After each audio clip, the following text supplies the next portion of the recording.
Mesdames et messieurs de la presse, avant d'entrer dans le vif du sujet, je tiens à rappeler à l'opinion nationale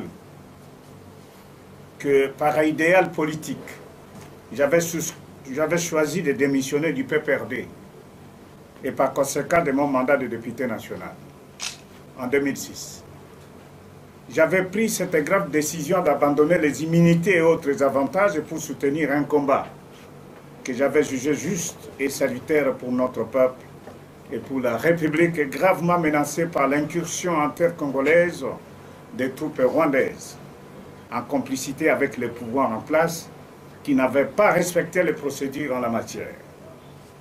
Depuis lors, j'ai, à ma qualité de cofondateur de l'INC, mené mon combat politique pour l'appartenance en RDC, pour le respect de la Constitution, pour la paix, la sécurité et le bien-être de notre peuple, lequel combat m'a injustement conduit en prison.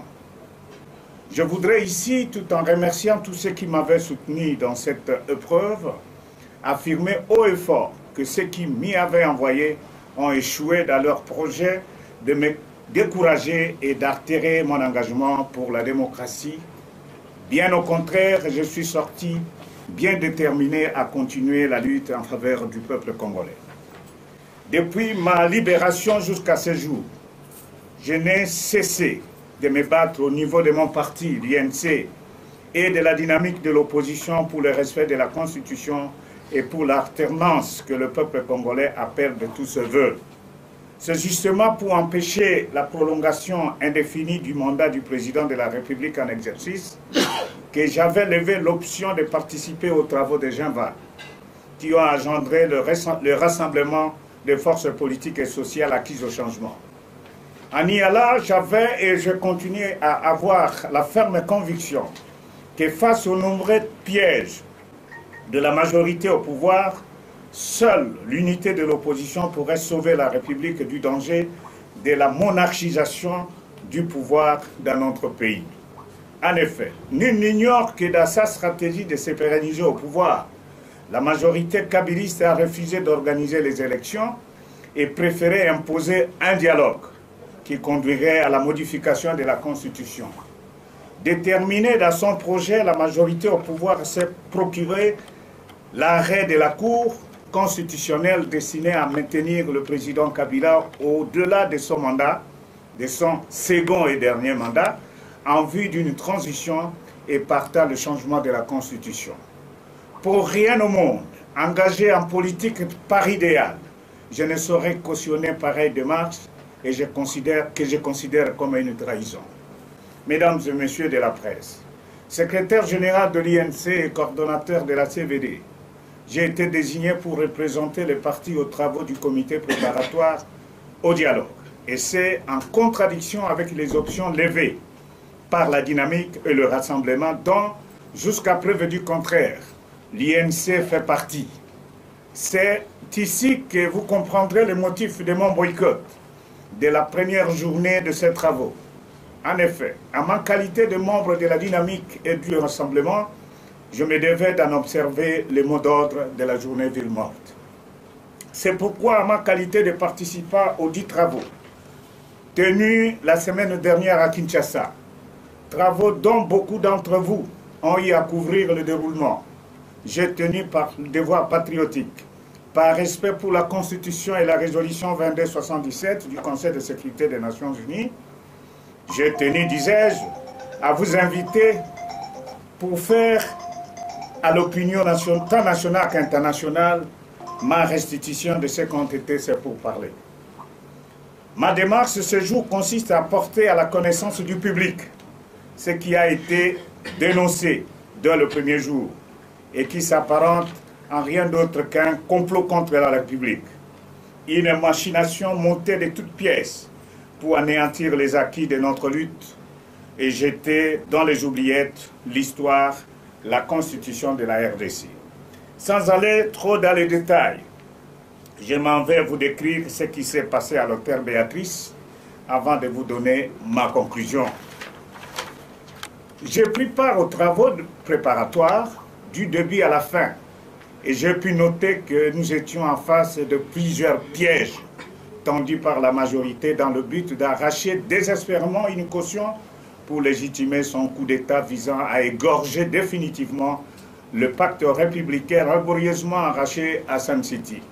J'ai noté au début du début à la fin la persistance des questions taboues que personne n'a voulu soulever et pour lesquelles le négociateur de la majorité, et pour lesquels les négociateurs de la majorité exerçaient une pression. Non, les délégués de la majorité exerçaient une pression sur le facilitateur et certains délégués de l'opposition comme de la société civile, du reste recrutés par le facilitateur lui-même et sélectionnés à dessein. C'est le cas du principe d'alternance clairement souligné dans le préambule de la Constitution, du sort de l'actuel président de la République dont le second et le dernier mandat échoua le 19 décembre 2016, de la question de préalable posée par le Rassemblement et qui ne semblait pas préoccuper personne. Ma présence au comité préparatoire m'a permis de conclure que l'opposition présente à ces travaux est prise au piège de la majorité, au point qu'elle n'a aucune autre issue, sinon que de servir de caution au coup d'État constitutionnel en gestation à travers soit la révision constitutionnelle en gestation, soit le changement de la Constitution ou encore le référendum inopportun, mais évoqué par certains caciques du pouvoir et dont le projet semble à portée de la main. Choqué par cette ambiance de complicité et apparemment de félonie qui menace l'avenir de la nation, j'ai observé les mêmes appréhensions dans les chefs de certains des participants avec lesquels j'ai eu à échanger quant à ceux. Je suis convaincu que chacun, dans sa conscience, en tirera les conséquences qui s'imposent. Du facilitateur et du groupe de soutien. Il vous souviendra que le facilitateur a été récusé par le Rassemblement à cause de ses apparentes accointances avec le pouvoir en place.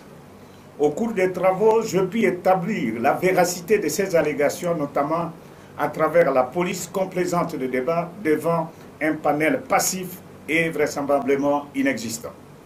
En un mot, comme en mille plutôt que d'être neutre, les facilitateurs s'en trouvent neutralisés par la majorité qui a placé autour de lui son artillerie lourde qui oriente et téléguide et dirige toute son action. De préalable, cette question constitue, à mon humble avis, la pierre d'angle pour la décrispation du climat politique en vue du dialogue. À ce sujet, je n'ai pas noté dans le chef du gouvernement, c'est-à-dire de la majorité, comme du facilitateur, une réelle volonté d'y accéder pour créer les conditions favorables à la tenue d'un dialogue véritablement inclusif et crédible. Ici, il y a lieu de souligner qu'en dehors d'une mesure de grâce présidentielle ou d'adoption d'une loi d'amnistie, on ne peut se convaincre de l'effectivité des mesures annoncées par le ministre de la Justice comme réponse à cette exigence. Ces mesures ont ceci de particulier qu'elles pourraient impacter négativement les affaires politico-judiciaires à charge de certains politiques à toutes les instances de procédure, qu'il s'agisse des poursuites judiciaires comme c'est le cas de Vital Kamerhe dans l'affaire contre l'honorable Wivine Moleka, du bâtonnier Jean-Claude Mouyambo, de M. Moïse Katumbi, etc., et des condamnations notamment pour l'honorable Diomi Dongala et bien d'autres victimes de l'arbitraire comme les anciens soldats du MRC, Firme Yangambi, Eric Kikunda, et bien que des gens amnistiés continuent à croupir dans les geôles comme des otages du pouvoir. De l'inclusivité. La résolution 2277 a établi l'inclusivité comme un principe sacro-saint de la tenue du dialogue en RDC. À mon humble avis, on ne peut pas parler de l'inclusivité dans la présence de... on ne peut pas parler d'inclusivité sans la présence de Etienne Tshisekedi, de Vital Kamerhe, de Jean-Pierre Bemba, de Moïse Katumbi et de Joseph Kabila lui-même. À ce stade, la présence de certains opposants obtenus par débauchage ne peut nullement être confondu à l'inclusivité. Des participants de l'IDPS ou du MLC qui n'ont pas reçu mandat de leur parti politique en est la preuve.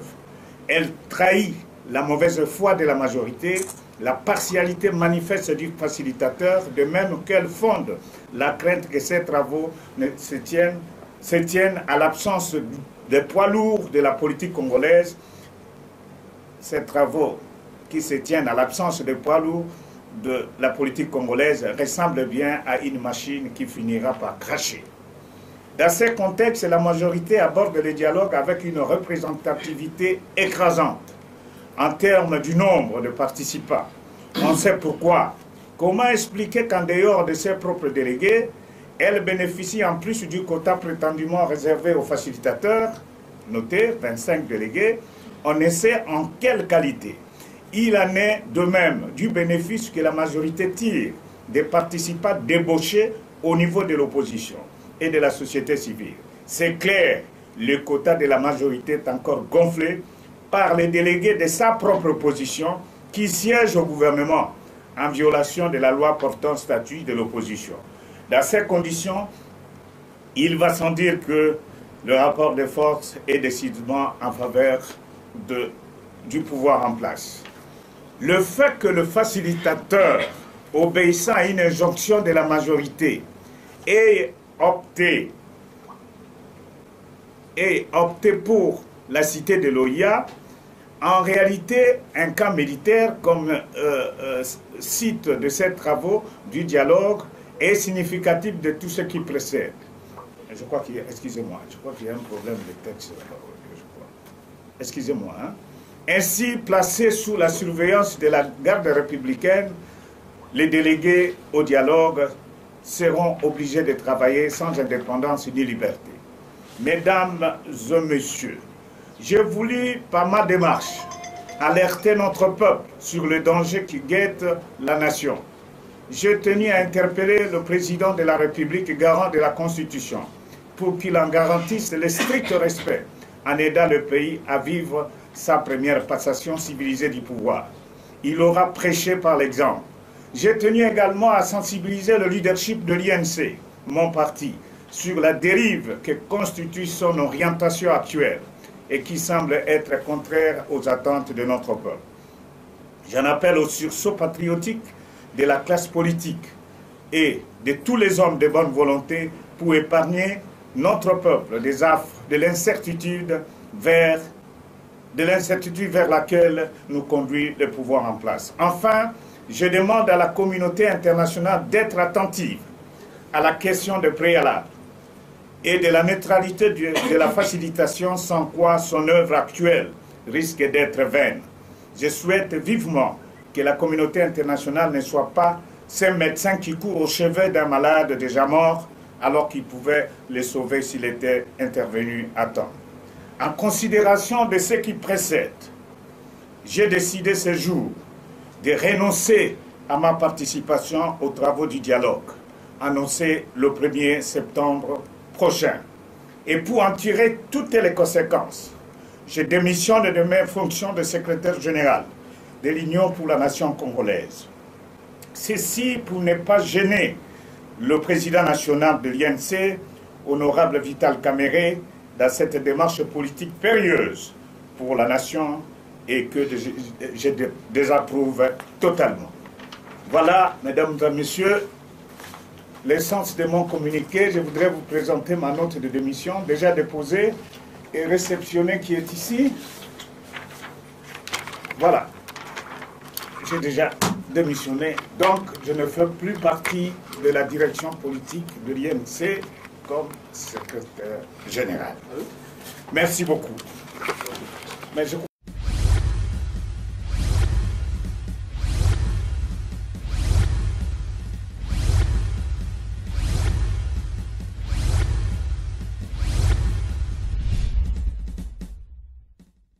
Tumwa sita mikeya pamba pamba uye bapata punya uyu izangati Tumwa sita mikeya pamba lobby ya lelo ya lobby kuna ya lobby wana lobby kuna Congo ya lobby ya lelo teme ya lobby site na biso lobby na lobby lobby égal événement Congo ya lobby ekotikalaka Congo ya lobby Congo ya lobby avenir ya lobby epesami kaka na Congo ya lobby avenir ya jeunesse Congo ya lobby puka na masolo yangoyo suka na masolo yangoyo bon Congo ya lobby yango na émergence ya motuto ya mboka Congo ya lobby www.congoyalobi.net et pas ya JBS le mannequin du média. Soki ete na mboko nani susu akendeka toujours liboso ti likolo aumela mwana mboka Congo ya lobby yango nde ya biso Congo ya lobby kasi ya bilenge ti yango na lobby ezali ya bajeune ezali ya babino ezali ya babiso Congo ya lobby en tout cas Congo ya lobby eza na biso en tout cas faut mayele beleza pour Congo ya lobby ezali to beleza là Oumela. Donc Congo ya lobby image ba pose tala emota ni longo ça Congo ya ba village na ba villa nkobo ikotaka na samai ikotaka na lola voire même ikotaka na lola ata bandeko nanga ekotala na bafeli si tu es suspect et puis ça t'as soka parti caméra kokote na lifelo toke kaba ba image toye na si tes am moko soko za na 4 coins ya monde ozwa sans problème sans soki ndenge nini balobi www.congoyalobi.net voilà sikoyo avec le mannequin du média JBS le patron oyo avandi sa makambo avandi